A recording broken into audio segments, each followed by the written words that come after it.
6:30, let's call this meeting to order. Let's start off with the roll call. All right, roll call. Kathy McCarthy is absent. She's on vacation. Chris Nettles. I'm here. Darlene Warner. I am here. Jake Strickler. Here. Joe Schneider. He said he will be here. He's absent for now. Mel McMurrin is absent. He's got other things he's doing. And we do have a quorum, albeit barely. Takes 3 for a quorum, but we do have a quorum. Good deal. Mike?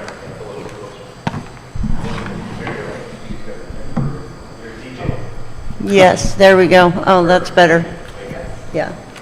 Okay, so let's all stand for the pledge.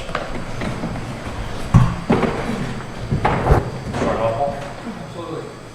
I pledge allegiance to the flag of the United States of America and to the republic for which it stands, one nation, under God, indivisible, with liberty and justice for all.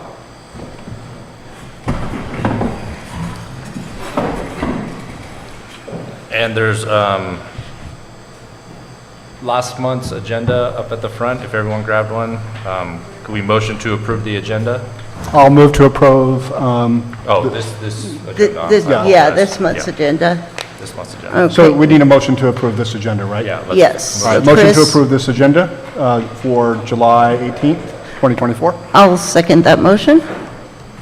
All right, agenda approved. All we in. need to vote. All in favor? Aye. All opposed? All right. Agenda is approved.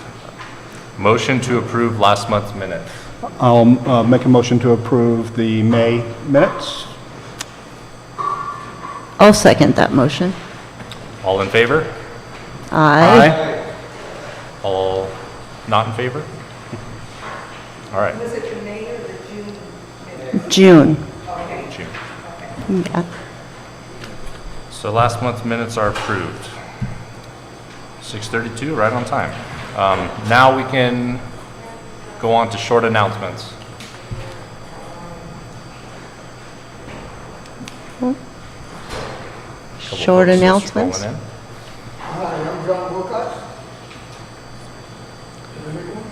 Yeah, Sure, can please you go use- to the microphone up in the corner up there? Oh, yeah, the other thing. Just so everybody can hear you on the recording.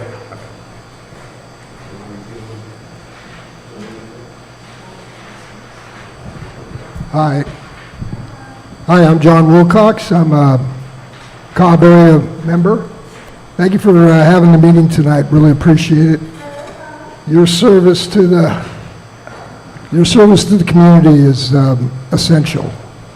And I'm here representing the civil grand jury of Lake County.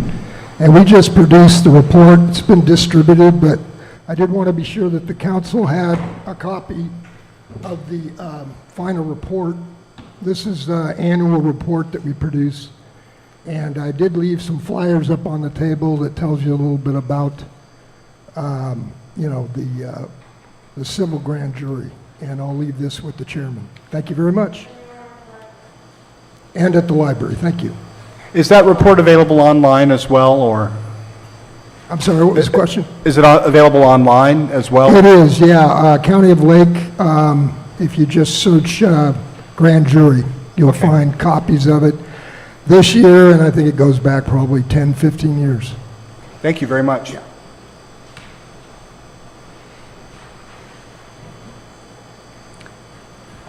Hi, Robert Stark, Mountain Lions president.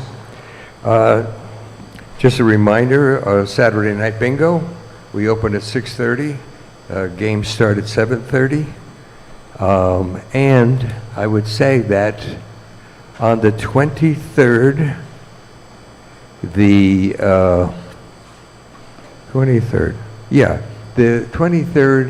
there's going to be an open house here sponsored by the Red Cross for the community resilience centers. And they will have a 2-hour program to 6 to 8, And at 5:30, they will be catering dinner for anyone who attends. The public is welcome. We will have tables and chairs set up for everybody. This will be all about how, why, what community resource or community resilience centers are all about. And everyone is encouraged, the entire community is encouraged to come. And we'll just keep setting up tables and chairs, and there's notices posted about town and various locations, but just to let everybody know that nothing else, it's a free dinner. Oh, sorry. So please come out. I mean, that's what it's about. We'll, on the 26th, Doug and I will be putting on a mock community resilience center for the other centers in Lake County that are just starting, since this is the oldest community resource center in Lake County. We were doing it before Red Cross had community resource centers or community resilience centers. They looked to us to be leaders. When we went to Dallas last month, we were leaders in several panels about how to set up. This was 10 states were there, 125 people. And, you know, this is something that we've done here for a long time and we will continue to do. So just a note, on Tuesday the 23rd, please come here and take advantage of learning more about the community resilience centers. Thank you.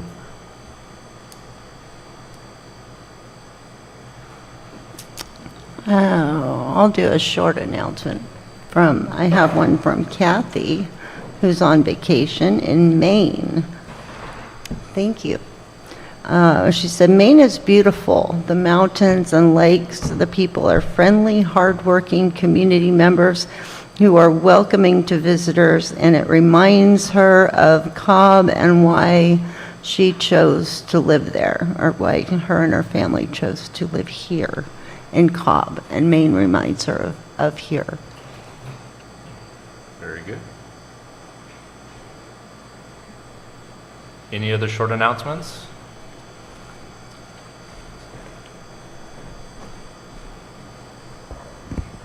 As some of you may not know, I'm Neighborhood Watch. Thanks for Rich Cortola to put up the signs about 2 or 3 years ago. And this whole area, if you see something, don't approach, call 911. You can remain anonymous. They might persist and ask your name. Say, no, I want to be anonymous. You don't know who has scanners. There have been some break-ins, local break-ins, unfortunately. And if you see something, just don't approach. And if you have a question, you can call me at 707-355-1110. I'll walk you through it. Thank you.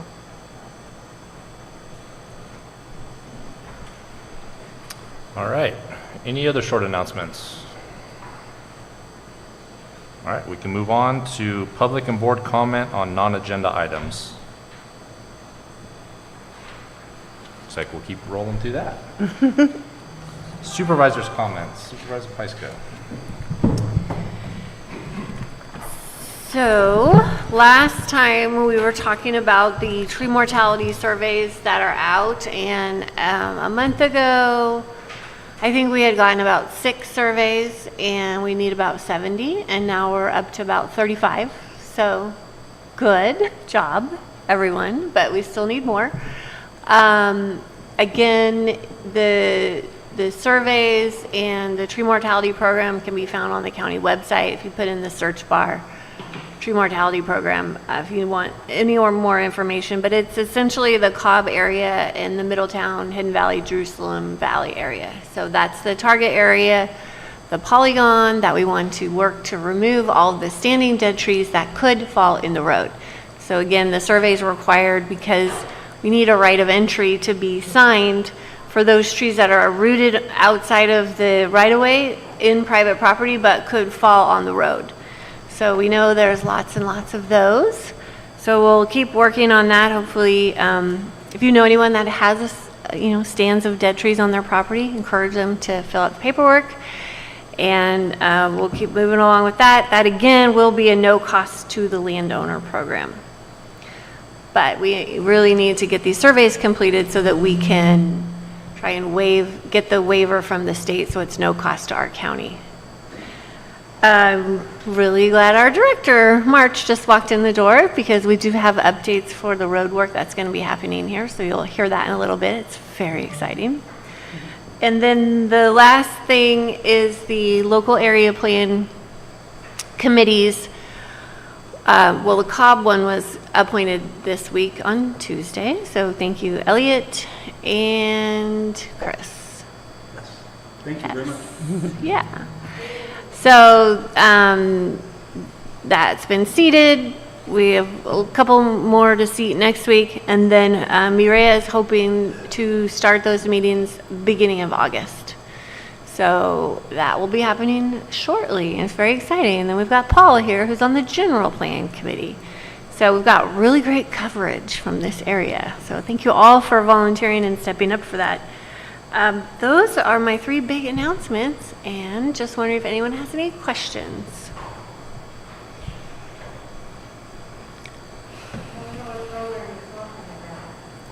The tree mortality program, we talked about it last month. The tree mortality program, if you were to search for it or go, okay, it's not through PG&E. This is a separate program.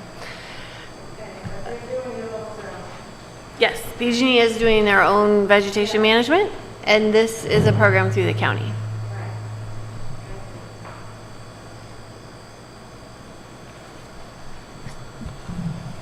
Any other questions, comments? Nothing? Okay, let's move on to fire season update. Chief Duncan. Awesome. Well, in case anyone's wondering, we are in peak fire season. So we do have 4 incident management teams currently deployed throughout the state. A large number of resources are out of the unit, and we'd have several large fires burning throughout the state that are gobbling up resources. Our air curtain burner is not accepting material yet, so that machine is still going through the permit process with a carbonizer that's going to be located in the same area. Just as a kind of a caution caveat, 40% of our fires this year have been caused by mowing. So if you're going to mow, please do it before 10 o'clock. And if it is over 9 degrees or a red flag day, please no mowing or weed eating, even with a string trimmer. So, thank you. Any questions? What about leaf blowing? Leaf blowing is fine. Yeah, hopefully with a battery-powered leaf blower. And if you have a gas-powered one, make sure it has a spark arrestor on it. Yeah, Paul, we mowed at the golf course 2 weekends ago, got it down, but it's still yay high. And they haven't, I don't know if they have mowed it with the rotary mower to get it down to a working level. They had asked me to bring my lawn tractor up there to possibly mow the part of that area, which is fine, but it'll be in the morning, start at 6 in the morning, end by 9.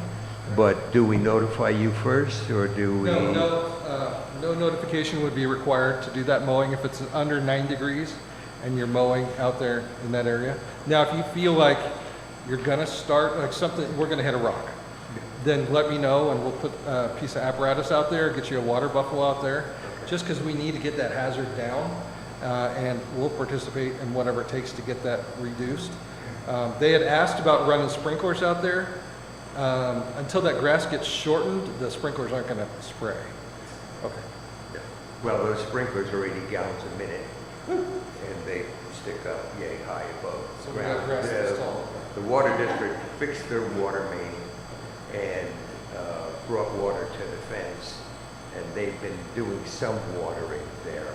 but we only did where the Cobbler Festival is going to be and where the music concert is going to be. Yeah, and I asked if you can do around the border or the perimeter of the golf course, just give us 20 feet of dispensable area that's short. You don't have to mow the main part, just an area where it slows the fires down before they get to the deep grass. Thank you.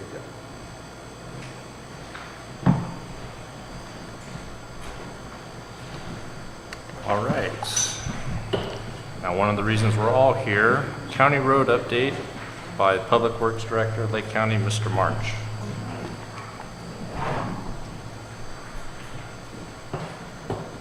Good evening, everyone. I normally start off my town hall speech. Okay, thank you. Good evening, everyone. I'm Glenn March. I'm the new Public Works Director. I've been with the county 6 weeks, so I do not know your roads as well as I should, or as well as I will know them next year. I start off all my town halls with, if you're interested in working for the county, please go check out their website. There's a lot of interesting jobs. We're looking for attorneys, veterinarians. Some of the most interesting jobs I saw on the website were weighmaster at the county landfill, as well as museum helper. So it's real easy to apply, so I encourage everyone to apply who's interested, and it's a great place to work. So, so I've been here for 6 weeks, and I just want to give you my impressions of coming to work here. I'm really impressed with the staff. They are very well organized, much more so than other places I've worked. They have a lot of young engineers, which we are going to help them grow, and a very great group of people in the Public Works Department. So I think you should be very happy with the work that Scott has done to build up his department and educate him, and he's put together a great group of people. So let's talk about roads. So I have a list of roads that was in the agenda as part of our, for the city council to approve the plans and specs and allow us to issue the project for bid. The project will be out to bid this week. It will have bid openings August 16th, I believe, and we hope to bring the contract to the County Board of Supervisors at the end of August or the first week in September. So once we get the board to approve the contract, we'll work with the contractor to execute that contract, and we hope to get the contractor out here in late September, early October. Let's keep our fingers crossed. If not, he'll be out in the spring. We're going to allow him to come work when it's, choose a time when he can work, no later than May 1st, when he comes back in the spring. Just so you know, the engineering firm calculated the number of working days as 176 working days. So, this just for this area. So that's approximately a half a year, 6 months. So hopefully he can get month and a half in before the end of this construction season and complete the remainder in 2025.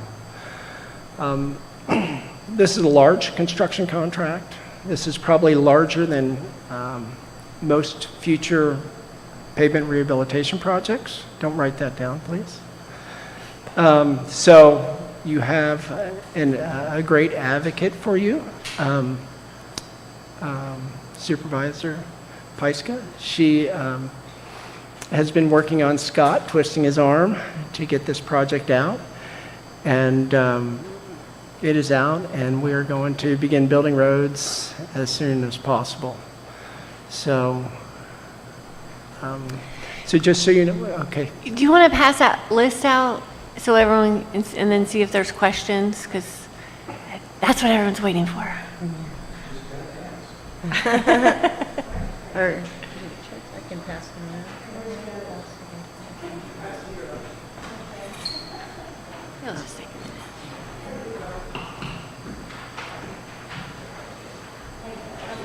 Thank you very much.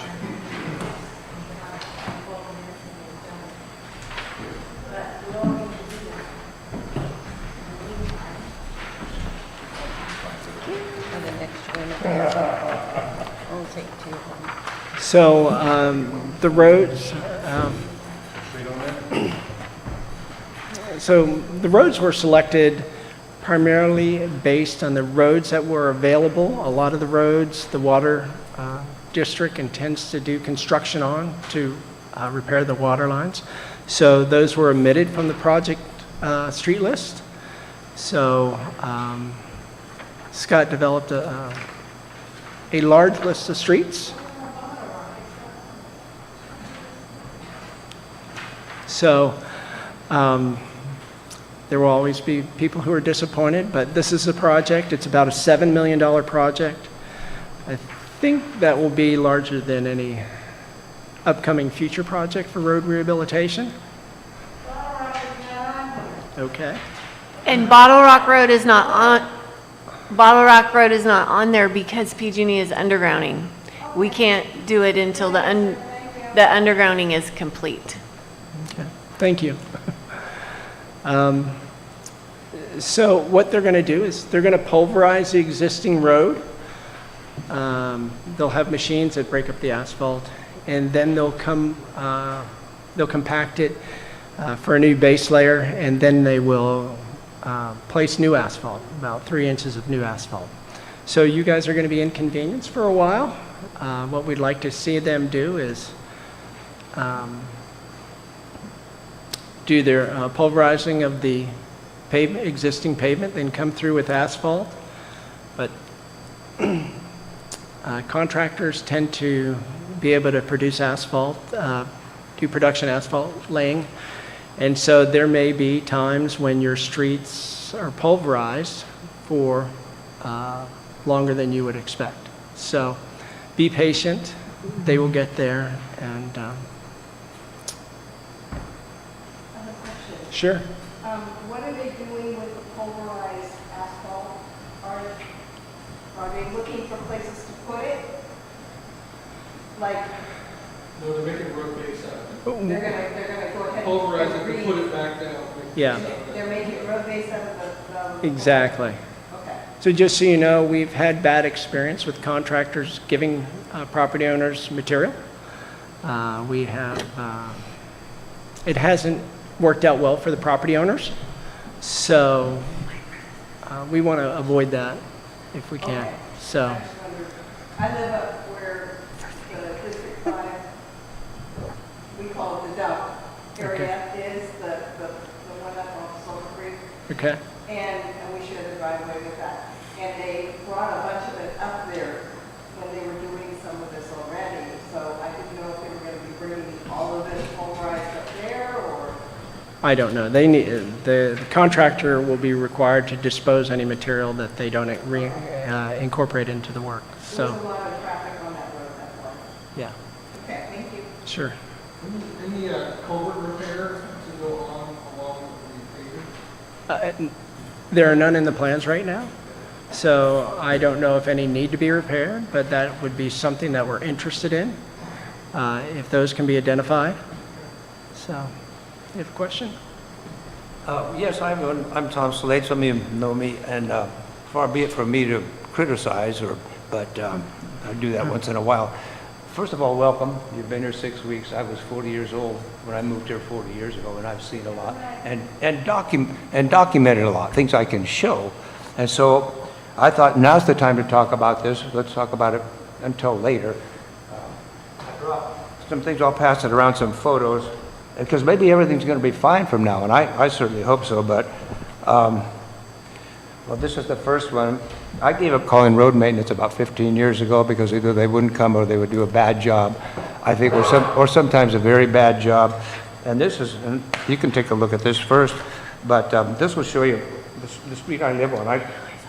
When you get this, I brush this away, there's a curb under there, and if you go down through the duff, there's compost under there, and then there's pavement under there, and it's been like that for years and years and years, and possibly since Bill Merriman was in office. I'm not sure, but, and you can take a look at what I've been giving. In fact, the last time I called them years ago, I said, you probably need a front-end loader, but they don't because they don't clean it up. But there's more than that, because we're talking about a paving program. And about a month ago, there were some big potholes on my street, which is about 2 blocks long. And 2 guys from the county came up, and one in the truck and went through some asphalt in these potholes. And I took these pictures. Now, in fact, I was talking to a neighbor, and we said, well, this isn't going to last long, because I've been here 40 years. And so I had an idea. But anyway, these are pictures taken a week later of these pothole repairs. Now, maybe from now on, it's a new day and everything's going to be fine, but you can take a look at these and then pass them around and let people see what I'm talking about and express my concern, because it may be, I don't know what we're going to get. I don't know what to think. So I just thought I'd say maybe it'll be fine from now on, but maybe, oh, and one other thing, you may recall Caltrans quite a few years ago, as an example, paved from Hidden Valley to past south of Middletown and clear to Cobb. And as I recall, the highways weren't bad, but they were bad after they got done. And they redid that whole thing. But if we, how this turns out, we're not going to be able to redo it. So I just thought maybe we'd put this on notice. Let's take a look. Let's think about it. I hope it works out fine. Thank you.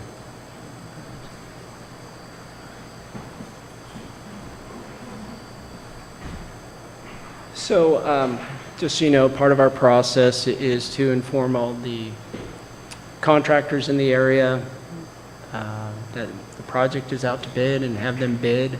So we should get, the city of Clear Lake has a extensive pavement rehabilitation project, so we're going to let them know. I'm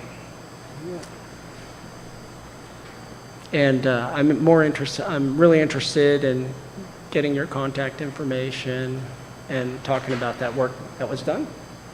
So, is there any more questions, comments?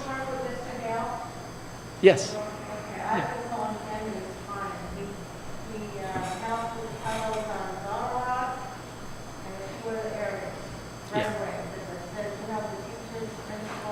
Right.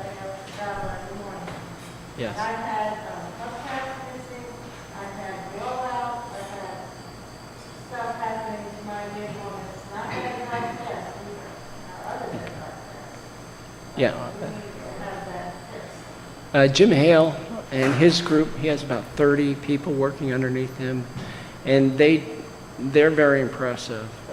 His chip seal program that staff does is very unique. Most counties, you would contract that work out, but his staff is able to do quite a lot of work. They're talking about doing over 20 miles of chip seal next year. So you should be very happy with Jim and his group. But we'll talk more later about your potholes. Sure. So I have a question for you. Is there a schedule someplace that if we get questions about when is my street going to happen? Is there even a rough estimate or a spreadsheet somewhere that we can direct people to? Not yet. Okay. So in general, we're going to go north to south. That's what we've asked the contractor to do. But once we get the contractor on board, we'll understand better what the contractor intends to do and schedule the work. So, If it's possible to create any sort of schedule, even if it's not exact, just to give people a sense of, oh, this will be happening in my neighborhood. And yeah, so we should have that when the contractor, shortly after the contractor gets on board. Wonderful. So I would say, yeah, even in the order, yeah. Yeah. Thank you so much. Sure. I really appreciate you coming tonight. thank you. I do not see my county road on this list. It's a dead-end road, but it's just off of Highway 175. I don't believe there's any undergrounding of any water or PG&E that's going to be happening, and I don't see it on here. and it's in very poor condition. We've got major dips, and I know Jessica has contacted the previous director before. I but- tried to get it on the list several times. It is one of the roads that was burned. Okay. It's not very long. So what we'll do is, when we get bids, we'd have to do it by change order. We consider adding some at that time, considering we have to look at our budget. This is quite a large contract. So I'm certainly not going to make any promises. I'll work with the supervisor, because I'm sure that you may not be the only person requesting improvements. So we'll have to be able to explain our budget constraints. I have a comment and a question that kind of piggyback on that. So, as you probably know, PG&E's undergrounding a lot of the lines up here. And from what I've heard, they will be repaving the roads in their entirety based off of the roads they've done work on. And a couple of these roads I see on this list.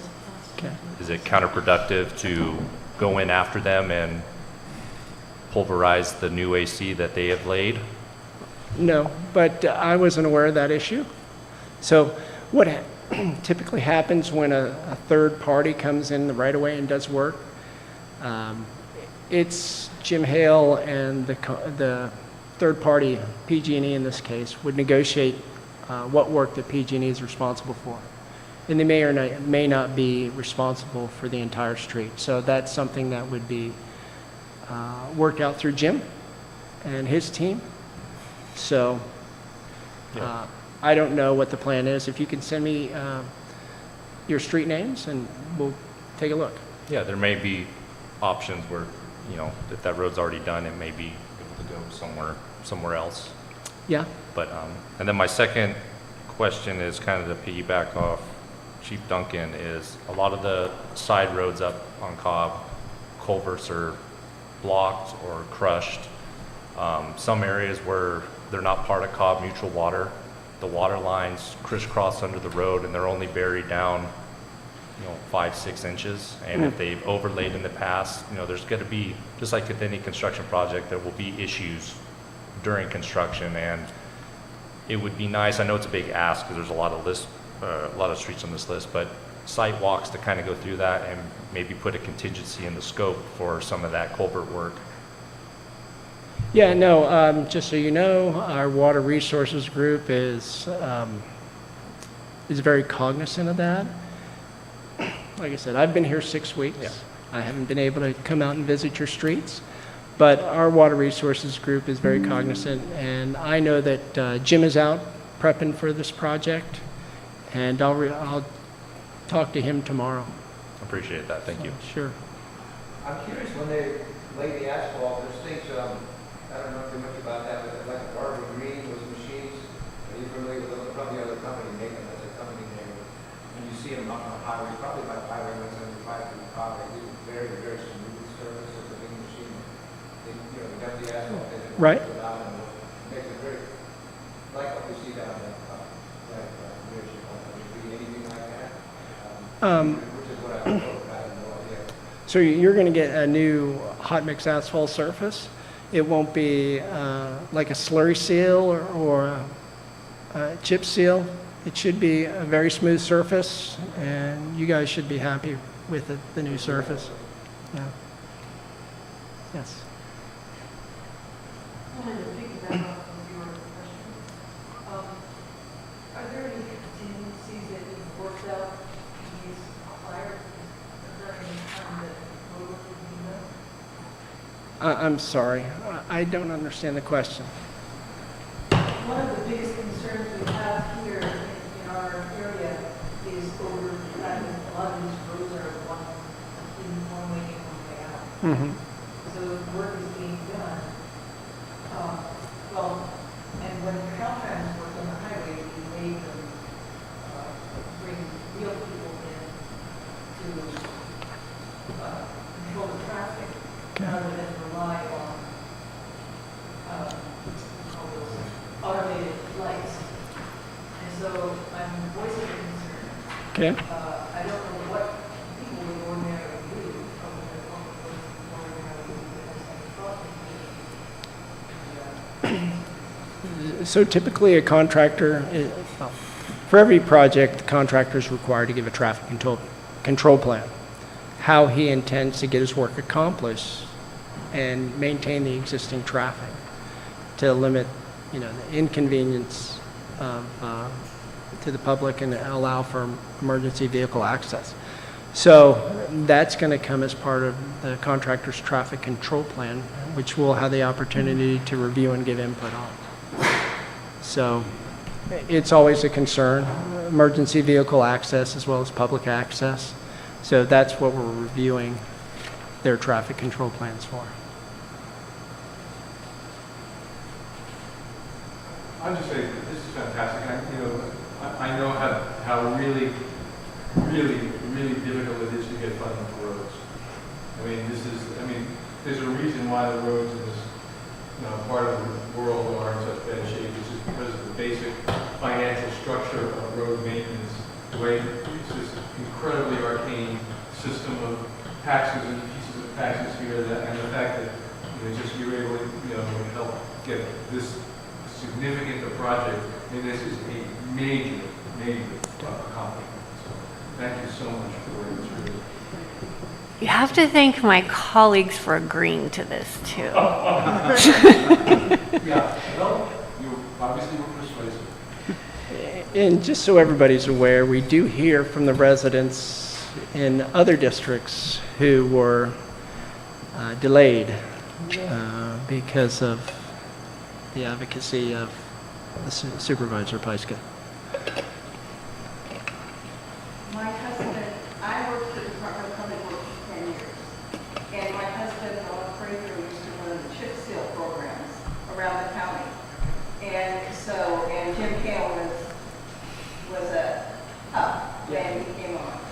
So Jim is really very aware, and before my husband passed, my husband went on a ride with him and showed him where every culvert was up here and everything, told him about the Venturi slide and all the different things. So he's very knowledgeable with a lot of the issues that we have up here. And he also was mentored by my husband when he did the chip seal program. So this looks like my past, and he would be pretty good about letting the people know, okay, on Friday we're going to be doing this, you need to leave or get everything and stay in the house. So they have a lot of protocol that they used to use as far as contacting everybody and letting them know, not just Facebook and all the things that are nowadays, but Jim knows what he's doing and how to interact with people. So, and he's very approachable. So, and I handed over all my husband's chip seal information to him 3 years ago. So he's got some information. Jim's a great person. So him and his crews do great work for the county. He's great at being in this room and see the word roads. Pitchforks and rakes. But thank you, too, very much. I feel the feel myself, and he listens to the old me. I like him. Well, the roads up here experience a lot more than the roads in any other place in the county. So they really are in failing shape. So we're happy that we can finally do this. And the last time he did chip seal was in the 90s. Yeah. So that's how long it's been. Wow. All right, thank you, everybody. Thanks for coming. Thank you so Liz. much. Thank you. Thank you. We'll keep the supervisor abreast of what's happening, and she asked for maps today, and I didn't deliver. However, I will make them available once my team is able to draft them up of what roads are going to be addressed. And it was nice meeting everybody, and we're looking forward to that project, as you are. You're always welcome to come back. All you have to do is invite me. This is my second one in 6 weeks, and I have one in 2 more weeks. You're going to get a warm welcome here from here on out. Yeah. This Yeah. Well, thank you. All right, let's move on to our next agenda item, Treasurer's Report. Thank you. If anybody wants details on the financial ins and outs for the last couple of months, there are treasurer's reports here. I'm going to summarize, and I'm also going to round up to the nearest dollar, so I'm not mentioning cents. But our operating budget at the end of my last report in May was $29,260. And we've had activity in our general fund, in the Blackberry Cobbler Festival Fund, in the Sculpture Jam Fund that we're a fiscal sponsor for Gleneth's project that he's doing. And then we've also had some activity in the Cobb AlertNet Fund. And the summary of all of that is that we have had a little bit of money that's been collected, that's a net add to our assets for the Blackberry Cobbler Festival that represents the 70 or 80 payments that we've gotten for vendor fees for that Cobbler Festival that's coming up. And the net add to our operating funds were $1,236.72 after expenses. So got a little extra money. We will use that money, of course, to help fund all the activities around the Blackberry Cobbler Festival. Just so you have a general number, we got a little over $20,000 in the Blackberry Cobbler Festival account right now that'll help us pay for all the activity around that as well. And I'll give a report specifically on the Cobbler Festival here in just a moment. So our total net assets, including the small business loan fund that we've got sitting in an account not doing much right now, it's originally the San Francisco Home Loan Bank grant. We have $78,579 on hand. And again, if you want details, they're up here. And also, a report was submitted to the secretary that'll be attached to the minutes. Yes, they were. All right, thank you, Chris. Let's go to committee reports. Any Firewise communities want to get up and say a few words?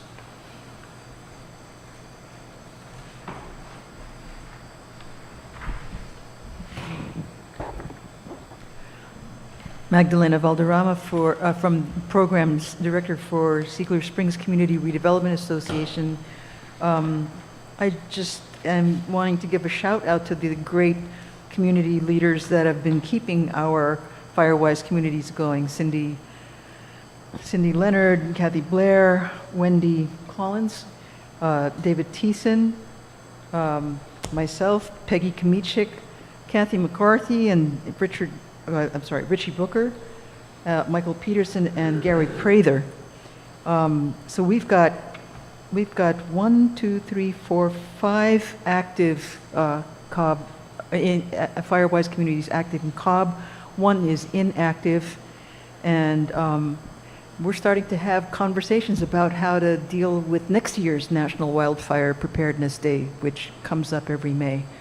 So everyone's still keeping their attention on it. We've been distributing all the different kinds of news about the different grants, including the tree mortality. And I'm going to be pressing on that a little bit more as well, and let the South Lake Fire Safe Council know and get them to publicize that a little bit more as well.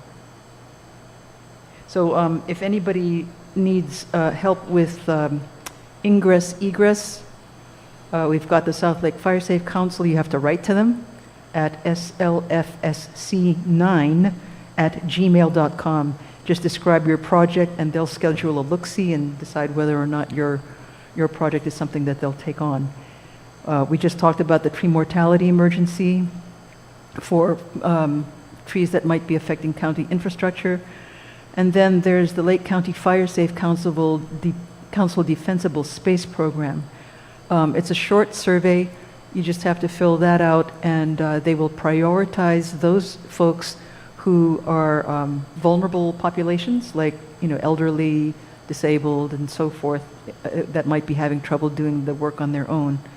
And you can write to Firesafe LC. Oh, I'm sorry. They just changed their email address. You can write to me.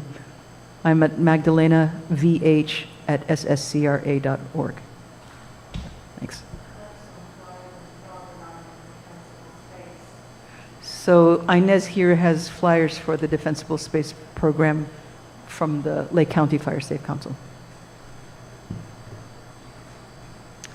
What was the first email address? You said SLFS9? SLFSC9 Okay, at Gmail? at gmail.com. Okay, thank Yeah. you.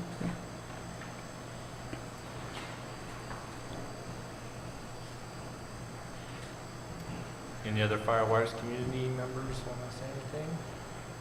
Or shall we move on? All right, let's move on to Communications Committee. All right. Stuff that is new from last month.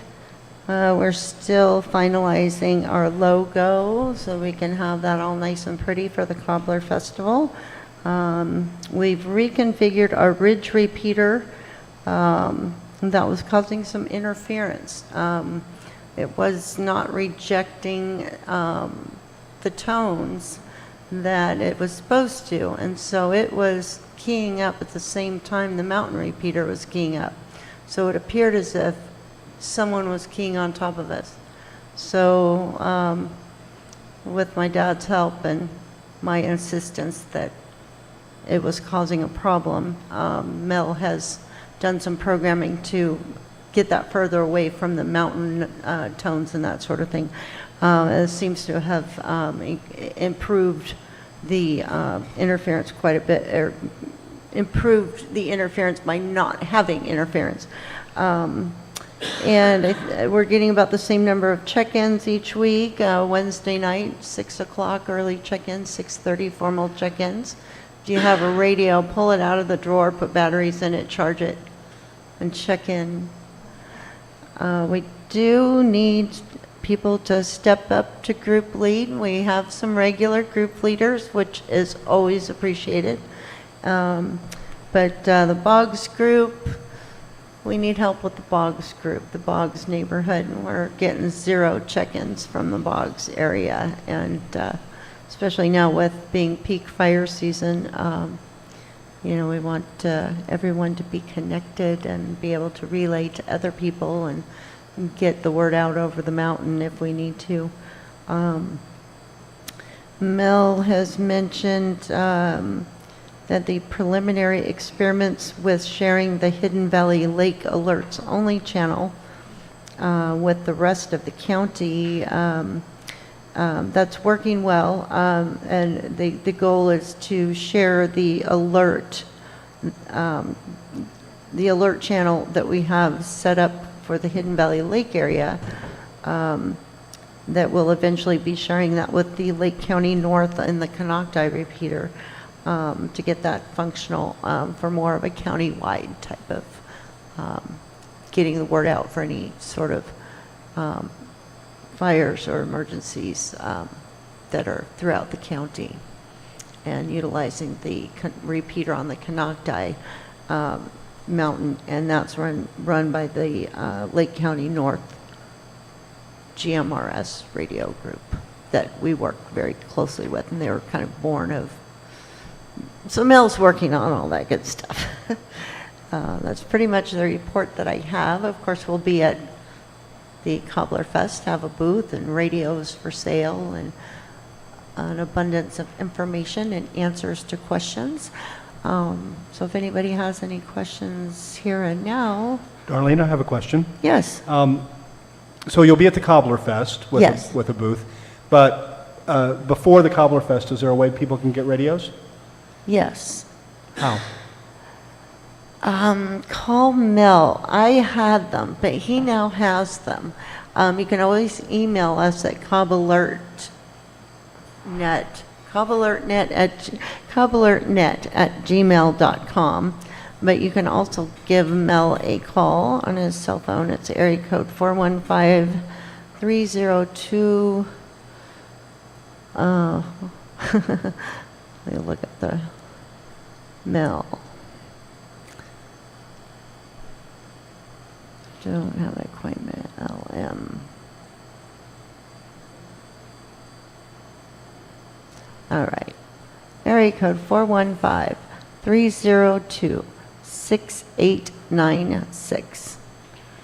He physically has the radios on him. Thank you. As treasurer, I happen to know that a whole bunch were just purchased, so. Right, we I got just saw plenty. that. I didn't know he did that. I knew he was going to, but I'm like, wait a minute. When he said there was an expense for Cobb AlertNet, I'm like, really? Who spent some money? But no, I knew that was coming with the radio purchase because there was a great sale on them. So we can pass that savings on to. We don't make any profit off the radios. It's just we buy them and then pass that savings on, and it's just the actual cost of the radios. Do you know how much they are right now with that discount? I mean, I hate to put you on the spot, but. Yeah, they're generally about $10. Okay. If they're bought in a pair, 25 to 35.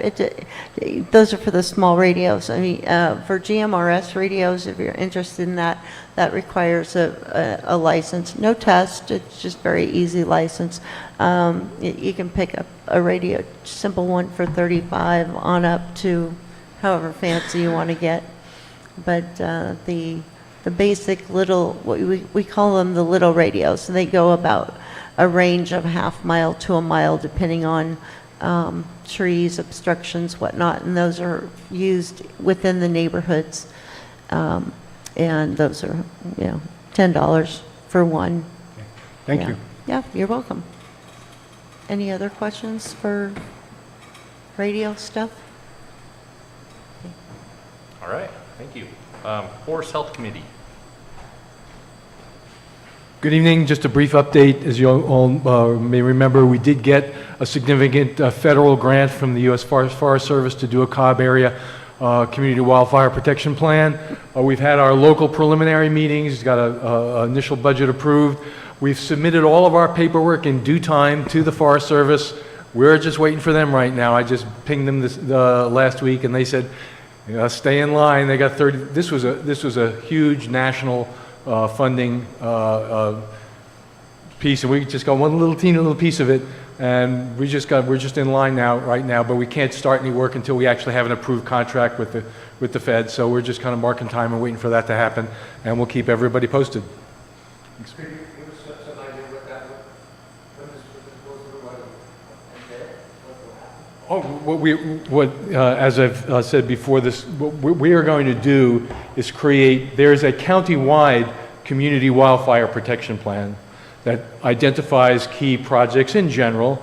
And what the significance of these plans really is that if you have an approved plan, you are then eligible to apply for the real implementation money. You may have heard that Clerk and Terra, or the RCD this year got, Clerk got $8 million, RCD got $6 million to do actual projects of forest stewardship around the county. What we're planning to do is to do a kind of much more detailed look at the whole Cobb area forest ecosystem. So we'll be able to identify key strategic places where we know our forest health and fire safety hinges on. And once we have those identified, then we'll be able to go and apply for into that $1 million pot. So we'll be spending 2 years to do this. We've got some one of the top kind of forestry consultants in the state who's going to help us kind of put this together. We will have a GIS kind of online map where everyone can see exactly here where all the priority parcels are. There will be public workshops. It'll be a lot more visible once we get the green light to go, and we'll be able to it's going to be interesting. Thanks. All right, thanks, Elliot. Economic. Jake's on the committee with me. Look forward to get going on it. Economic Development Committee, Chris. So for the Economic Development Committee, we've been primarily focused on rehabilitating and reviving the explorecobbca.com website that we have that's intended to showcase the Cobb area businesses, and when people search for Cobb, it's one of the things that'll come up in the search engine. Sally Wiatrelek is the person that we've contracted with to help us do the Explore Cobb CA website, as well as the Explore Cobb CA Facebook page, because both are available. And she's in the process of doing a number of things. She provided some analytics to us that I think are kind of interesting. With this rehabilitation, we are seeing, beginning to get increases in the total impressions. So for example, we went during June this month, about 6,000 impressions last month with it, so we had about a 6% increase there. And we also, with those impressions, that's just a presentation of the fact that the website is here. We went from 80 clicks in the last report to almost double that in this period. So the moral of the story is that we're continuing to try to get the word out there that we're here and that we've got stuff to do in Cobb. There's plenty of things to explore. One thing that Sally provided to me was also what people are searching for that get them here. And Cobb CA is one of the things, Cobb, California, Cobb Mountain, and Blackberry Cobbler Festival is one thing that gets, we went from, in the last month we had 29 searches for Blackberry Cobbler Festival. This month we had 80. So there's a lot of interest there. Sally has lots of ideas. One of the things that I'm really excited about, some of those businesses that were on the website are no longer in business and or have had various changes to them. So she's in the process of reaching out to as many businesses as we can find in order to update that information, add new people. So if you go to that website and you notice that somebody's not there that you think should be, or your business isn't there and you think it should be, email exploreCA or explorecobbca@gmail.com. And Sally can work on promoting your business on the Facebook page as well as getting it on the website. So again, that's explorecobbca.com and explorecobbca@gmail.com for the email. So website. We used to have some stickers for it. Elliot, do you happen to know where those? Yeah, it's where is it? I have the cards, yes. But do you know where the bumper stickers landed? Yeah. Okay. I've got one on the back of my car. Anyway. And one of the things I think also that Sally has some interesting ideas about is also starting to reach out to other traveler websites to make sure that they have information about Cobb as well and point to our website there. So, Has she been talking with the TID? yes, she Okay. has been. And Okay, good. Yeah, there's a new leader of the TID, right? Brian Fisher's been the director. Right. But it'd be great if she could. She is reaching out, and I remember that it was Brian, because I think he was at one of your most recent Board of Supervisor meetings, wasn't he? Tuesday. Tuesday, yeah, okay, yeah. I was tuned in. And do you know what's going on with the Chamber of Commerce by any chance? Because I know they lost their executive director, right? Yeah, I'm not sure exactly. Okay, I just didn't know if you'd heard a rumor. Okay. So that's what I've got for economic development. Yes? So has a call for booths gone out? I mean, can you repeat where people should go to? Oh, so for the Blackberry Festival, that's my next report. Do you want to hop into that? Yeah, I can hop into that. Let me pull up the press release. So first I'll answer your question, Magdalena, where people can go for booths. Within 2 weeks of us announcing the opening of the application for booths on the website, we were full. We had to shut it down. We actually had to turn a few people away. We've got a wait list as well. So if you if you haven't heard that you're on a wait list, you're in. And we may contact you. Not all the payments went through. I was combing through some of that this afternoon. So for those entities that need, nonprofits get a free booth, but food vendors and the artisan vendors, there's a fee for. I think it's $50 for the artisan vendors and $75 for the food vendors. We'll reach out to you for payment in not too long. Jennifer Gata is the chair of the Cobbler Festival this year, and she's doing an excellent job, but she just moved her shop from one place to another, and I think it was a lot on her plate. So if you've tried to reach out to her and haven't heard from her, you will shortly, because she's just a bit overwhelmed. We've got a press release going out. Sally's taking care of getting a press release to all of the local papers. And just so you know, it's August 24th at what's currently known as the Mountain Meadow venue, I think. Is it? Yeah, Is it'll close tomorrow. It closes Supposed to tomorrow? close Okay, it will tomorrow. be, yeah, it will be known as Belmont Pines. So in all of our press releases, we'll be putting out Belmont Pines, formerly Mountain Meadow, so that people know how to get there. We're aware that if you may not be able to put Belmont Pines in Google and have it find it right away, so we're going to be advertising the address and the former name as well, just to make sure people know how to find us for the Blackberry Cobbler Festival. We should probably direct, I just realized, we should probably direct people to the Facebook page as well, so that it's, I had an aha moment about that. It'll be this year going from 11 a.m. and we extended it an hour to 5 p.m.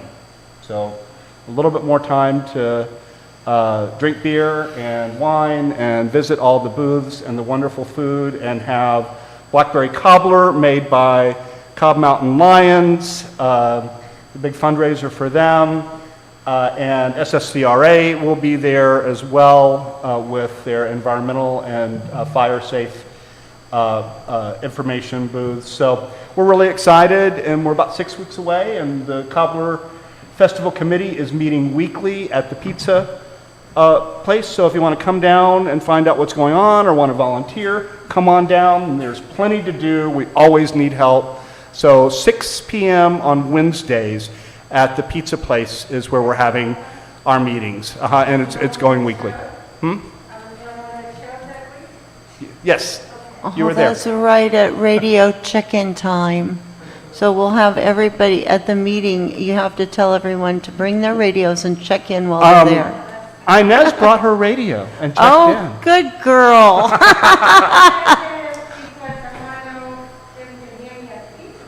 There you go. Yeah. So I'm happy to entertain any questions around the Cobbler Festival and or economic development.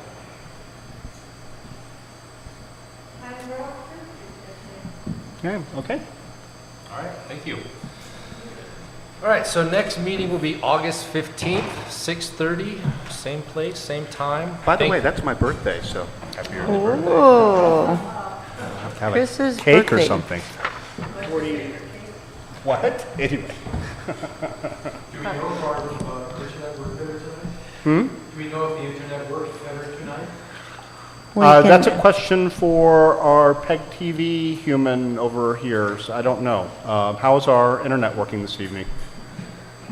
Thomas, how is our internet working? So this works? Yeah, we're streaming live to YouTube. Unfortunately, as I was telling you earlier, we're still having sound issues with Zoom. I'm not sure. I'll tackle that on Monday. So we have some sound issues on Zoom? I don't know why. Okay. It's not, I don't think it on Zoom because YouTube is just going to pause. Everyone's jumped over to YouTube. So how many did we have online tonight?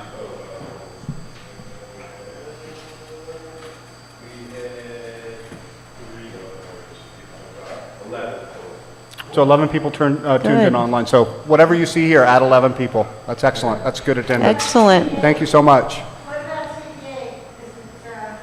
Did you report to CPA?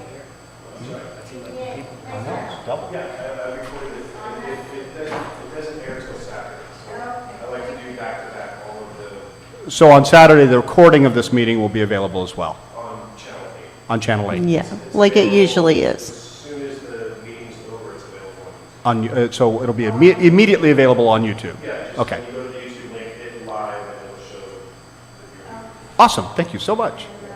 Moving up in the world. Yeah, excellent, Thomas. Thank you. Thank you. And thank you for the Lions Club for opening their doors so we can have our meetings here. Absolutely. And I think 7:36, motion to adjourn this meeting. All right.